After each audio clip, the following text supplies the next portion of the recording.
Next topic is preamble. Preamble आपने 7th class में भी पढ़ा है और प्रिएम्बल को हम सोल ऑफ इंडियन कॉन्स्टिट्यूशन यानी कॉन्स्टिट्यूशन की आत्मा भी कह सकते हैं, क्योंकि this is the brief introduction to our constitution, यानी हमारे देश की प्रस्तावना। प्रस्तावना का मतलब आपने हर बुक, आपकी जो एसएस की बुक है या कोई भी बुक आप पढ़ते हैं तो आपके एक कंटेंट्स का पेज होता है। कंटेंट्स के पेज से हमें आसानी से ये पता चल सकता है कि हमारी बुक में क्या दिया गया है।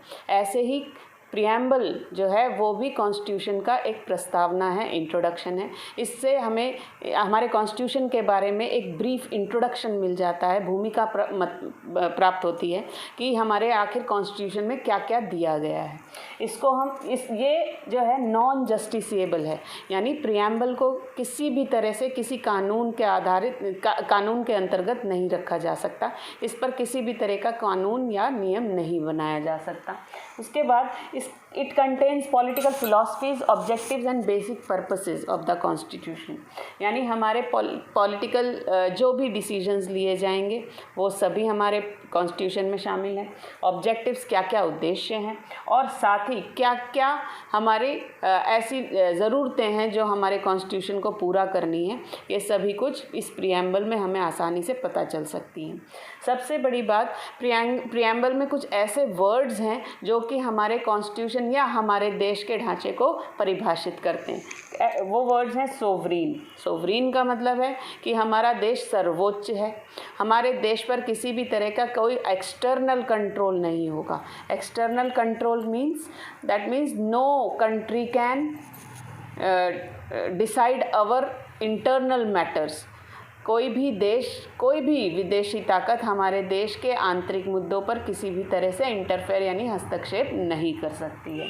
सोशलिस्ट, सोशलिस्ट का मतलब है हमारे देश में सामाजिकता सबसे प्रमुख एक पर्पस है और किसी भी तरह से किसी को अनईक्वल नहीं माना जाता है। Next is secular. हमारे देश में सभी धर्म एक समान हैं, किसी विशेष धर्म के प्रति किसी की का भी पक्षपात नहीं लिया जा सकता। That means all religions are equal in India. Next is democratic. Democratic means the government is elected by the people, for the people and from the people, यानी लोगों के द्वारा ही हमारी सरकार चुनी जाती है, लोगों में से ही चुनी जाती है और लोगों के लिए ही चुनी जाती है। हमारे सरकार का प्रमुख जो कर्तव्य है वो लोगों की भलाई करने का होता है।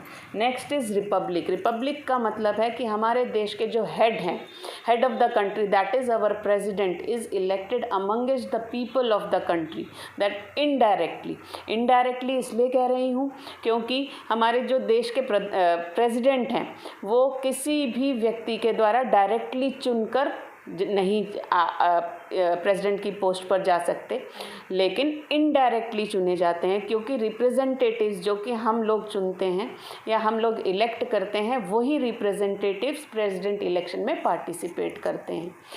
सम more words are there in preamble. These are justice. Justice means न्याय। हमें हर तरह का न्याय प्राप्त होता है। Same as the rule of law, everyone is equal in the eyes of law. हमें हर तरह का न्याय प्राप्त होगा, चाहे वो राजनीतिक हो, चाहे वो सामाजिक हो, चाहे वो आर्थिक हो। लिबर्टी। लिबर्टी मीन्स हमें हर तरह की आज़ादी दी गई है।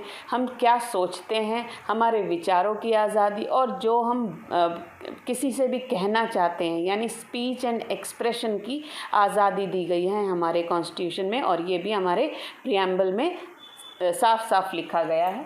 इक्वालिटी। हमें हर तरह की समानता मिली है। हमें हक अवसरों की समानता, एजुकेशन की समानता और साथ ही स्टेटस यानी हमारे लिविंग स्टैंडर्ड्स को बढ़ाने की भी समानता मिली है। हमें इक्वल अपॉर्चुनिटीज़ मिली हैं। Next is fraternity. Fraternity means भाईचारा, यानी हम सब लोग एक समान, एक तरह से हमारे एक देश के नागरिक हैं और सभी को एक साथ मिलकर काम करना है, यानी सभी को एक साथ मिलकर अपने देश को आगे बढ़ाना है। यही है हमारे देश के प्रिएम्बल में, हमारे कॉन्स्टिट्यूशन के प्रिएम्बल में, जो कि हमारे देश के संविधान की आत्मा कहलाती है। देश के कॉन्स्टिट्यूशन को हम मानते हैं कि हमें 26 जनवरी को पूरा किया गया था ये कॉन्स्टिट्यूशन। 1950 को ये कॉन्स्टिट्यूशन पूरा किया गया, लेकिन ऐसा नहीं है। हमारा देश का कॉन्स्टिट्यूशन जो है वो 26 नवंबर 1949 को ही पूरा कर लिया गया था। लेकिन to mark the importance of 26 January, ये आप हिस्ट्री पोर्शन में पढ़ेंगे कि 26 जनवरी 1930 को हमारे देश का पहला इंडिपेंडेंस डे कुछ स्टेट्स में बना लिया गया था, और लेकिन अंग्रेज़ों ने इसको इंडिपेंडेंस डे कंसिडर नहीं किया। इसीलिए 26 जनवरी को इम्पॉर्टेंट या उसको याद रखने के लिए ये हमारा कॉन्स्टिट्यूशन जो है वो 26 जनवरी को लागू किया, but it was completed on 26 November 1949. It took almost 2 years, 11 months and 18 days to complete our constitution. हमारे देश का कॉन्स्टिट्यूशन जो है वो करीबन 2 साल 11 महीने और 18 दिन में पूरा हुआ।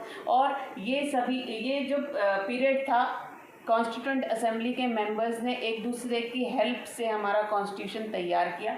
लेकिन ये एक अचंभित करने वाली बात है कि हम after the completion of the constitution the members of constituent assembly never met again, कभी भी वो दोबारा किसी भी मीटिंग में नहीं मिले सभी मेंबर्स। और ये एक अचंभित करने वाली बात है। कुछ मेंबर्स कॉन्स्टिट्यूएंट असेंबली के, हमारी जो एक सबसे पहली सरकार बनी थी उसमें कुछ मिनिस्टर्स भी बने, लेकिन कभी भी कॉन्स्टिट्यूएंट असेंबली की जो मीटिंग थी वो दोबारा नहीं हो पाई।